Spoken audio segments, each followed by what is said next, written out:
Most of you probably know my buddy Todd and I fix up organs. We do it for churches we play at, and other churches where friends of ours play at, and studios and things like that. And when we get a small organ, like an M3 or an M100, we usually fix it up and turn around and sell it, because those are less useful than a full-size organ if you have the space for a full-size organ, but they're great for somebody who wants something in their house to practice or something like that. So, and if you do follow any of my listings, you'll know that when I put a M3 or M100 up for sale, I modify it so that the lower manual has a bass on it. This is the lower manual stock. That's the lowest note on it. So what I'm about to do is a left-hand bass lower manual foldback. I'm basically going to drop this manual down an octave. And it's very simple to do. It just takes a few hours of careful soldering. And down here is the wiring harness for the lower manual. So you can see I've already started disconnecting it. And all I do is I disconnect all of the wires, and then I move them up an octave. And usually it doesn't reach without cutting away some of the wood here to make it long, to make it so that it reaches. And then I jumper the first octave down, which is foldback.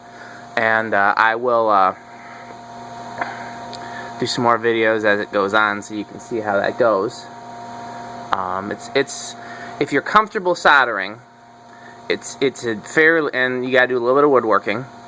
It's fairly easy to do. It's not difficult. It's just soldering however many wires that is, and you know, cutting away some of the wood.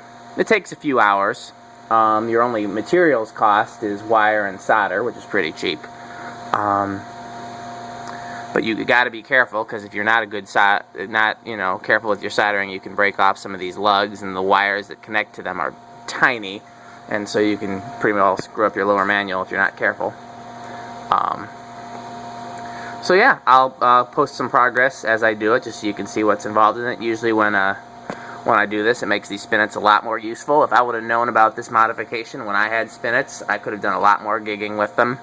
And usually, if I sell a spinet, we're here in the Midwest where organs are plentiful, and so they don't sell for nearly as much as they do in the South or the East Coast.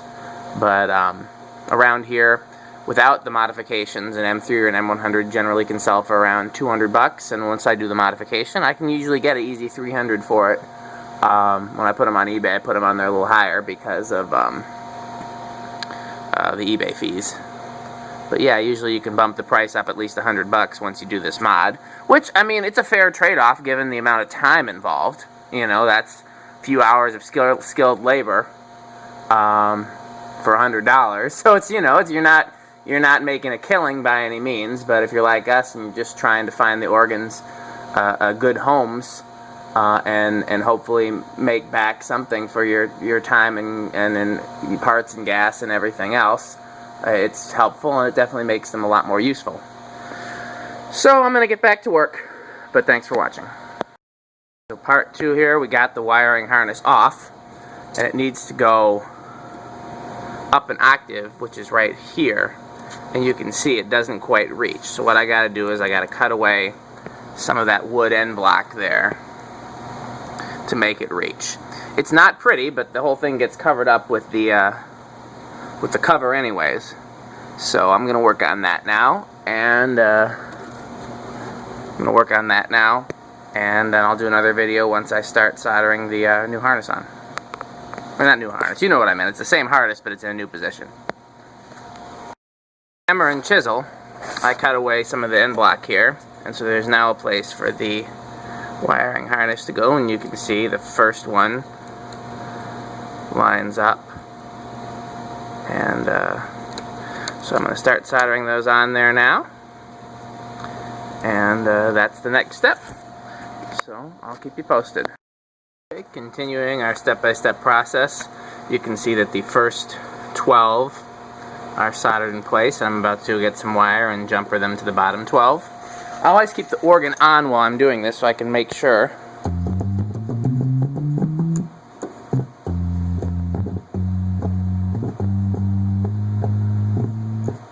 So, okay, next step coming up. I have all 12 jumper wires tentatively soldered in. I always go back after I'm done and clean up all the solder joints. This is just to kind of hold them in place. Then what we're going to do is we're going to cross over, and the first one's going to connect to here, and the second one's going to connect to here, and so on. And that's how you get the fold back. So we'll do that, and I'll show you how it's done. You can see we've got the first octave of wires soldered and the jumper soldered there.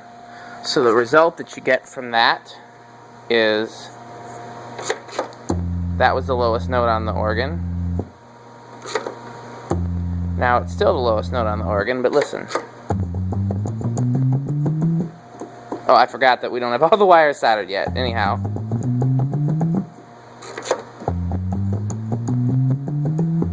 And it starts back over again. That's called foldback. And so the end result is that that was your low note. But now that's your low note. And I'll demonstrate it better when all the rest of the wires are soldered, but you can see that's the trickiest part of it. The rest of it is just soldering the harness back into place. So while that's time consuming, it's certainly not difficult, and we'll get to that in a minute.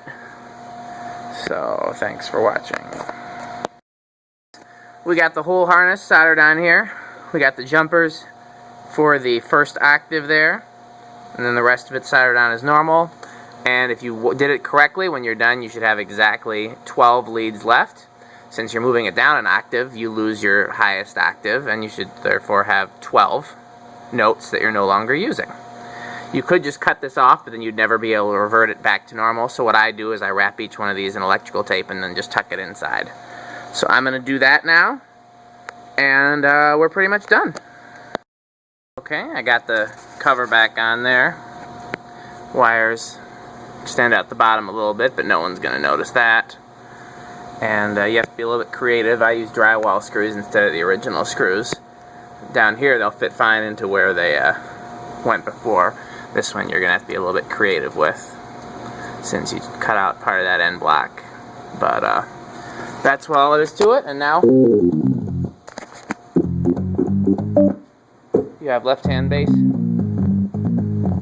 whereas before this is as far down as it went.